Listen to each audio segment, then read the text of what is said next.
Selamat pagi, perkenalkan nama saya Christina Elia Hutauruk dari UPH CC 2025. Di sini saya akan mempresentasikan hasil makalah saya yang berjudul Meningkatkan Kualitas Keperawatan Melalui Penerapan Etika dan Etiket Era Digital di RSUD Taman Sari. Baik, di sini ada perkembangan keperawatan global menghadirkan tantangan baru melalui digitalisasi, AI, dan telehealth, di mana perawat sekarang itu menggunakan asuhan keperawatan sudah less paper. Semua kita kerjakan, apa yang kita kerjakan kita tulis di dalam komputer atau kita ketik dalam komputer. Lalu perawat dituntut untuk adaptif terhadap inovasi teknologi serta menjunjung tinggi etika dan profesionalisme, di mana kita sebagai perawat di zaman sekarang kita harus mengikuti perkembangan teknologi. Jadi kita harus menjunjung etika kita dalam melakukan digitalisasi dan harus profesionalisme. Lalu etika profesi menjadi pedoman dalam bersikap dan berkomunikasi dengan pasien, keluarga, serta sejawat.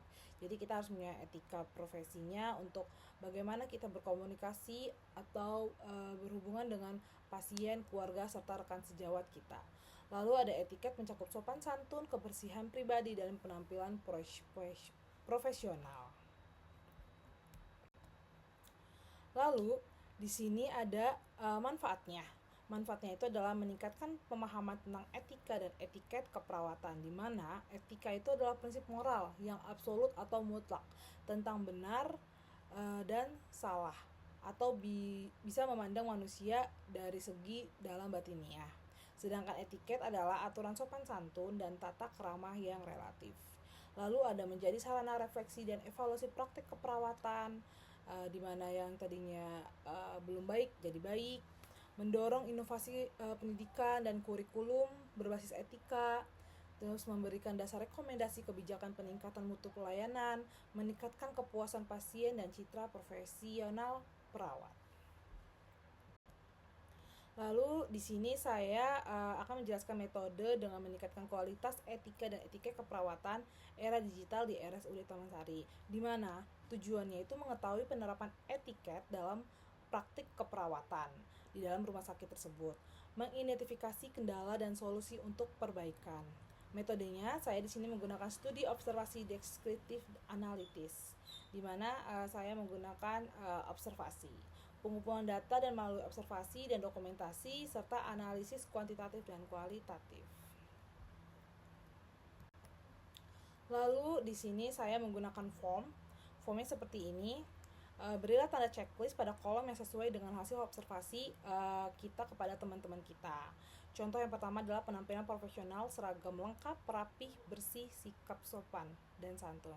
Jadi di sini kita harus melihat penampilannya dulu, bahwa perawat atau teman kita atau saya harus menggunakan seragam yang lengkap sesuai dengan atribut di rumah sakit masing-masing, yaitu rapi, tidak lucek, tidak kotor, bersih, dan bersikap sopan, ramah tamah. Lalu di sini ada team working, yaitu adalah komunikasi baik antara anggota tim. Jadi kita harus saling berkolaborasi, berkomunikasinya yang baik. Terus ada koordinasi tugas terlaksana, di mana teman-teman apakah mengikuti tugas yang sudah diberikan oleh atasan, saling membantu dan dukungan, di mana jikalau ada teman-teman yang sedang kesusahan, itu kita di mana kita harus ada inisiatif untuk membantu. Terus ada personal hygiene 5 moment, di mana cuci tangan sesuai dengan prosedur untuk sekarang, yaitu adalah sebelum kontak dengan pasien, sebelum melakukan tindak aseptik, setelah terkena cairan tubuh pasien, setelah kontak dengan pasien, dan setelah kontak dengan lingkungan pasien, di mana kita harus amankan diri dulu sebelum menemui pasien. Lalu di sini juga kita harus melihat relasi kerja, yaitu hormat atau profesional kepada pasien, di mana kita harus sopan santun kepada pasien. Karena pasien adalah pasien yang sensitif. Jikalau pasien sakit, pasti di mana-mana pasien itu adalah pasien yang sensitif. Jadi kita harus sopan santun kepada pasien. Lalu di sini juga ada relasi kerja, hormat profesional kepada staf lain dan kepada keluarga, keluarga pasien, terus laporan ilmiah atau dokumentasi dengan lengkap dan benar, di mana kita harus mendokumentasikannya di asuhan keperawatan. Lalu ada laporannya itu adalah tepat dan waktu atau real time. Lalu kita lanjut, yaitu adalah hasil analisa.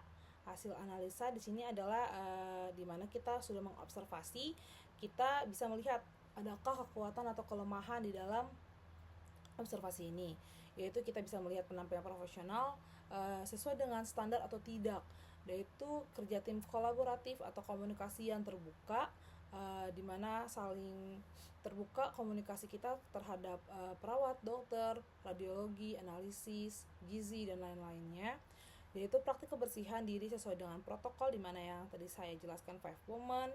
Lalu ada relasi kerja harmonis dan profesional dan pelaporan ASKEP yang sistematis. Lalu ada kelemahan juga, komunikasi dengan pimpinan kurang optimal, variasi praktik personal hygiene, dan pelaporan ASKEP yang belum efisiensi. Kita bisa melihat dari sini semua. Lanjut, aspek komunikasi etis perlu diperkuatkan melalui pelatihan rutin, di mana di rumah sakit harus rutin terus untuk melakukan komunikasi yang etis untuk komunikasi efektif. Terus perbedaan implementasi protokol kebersihan menunjukkan perlunya standarisasi, teknologi digital berperan penting dan dalam pelaporan rekam medis dan monitoring etika dan teknologi digital, di mana kita juga harus mengerti dalam teknologi ini untuk mengisi rekam medis dan monitor etikanya.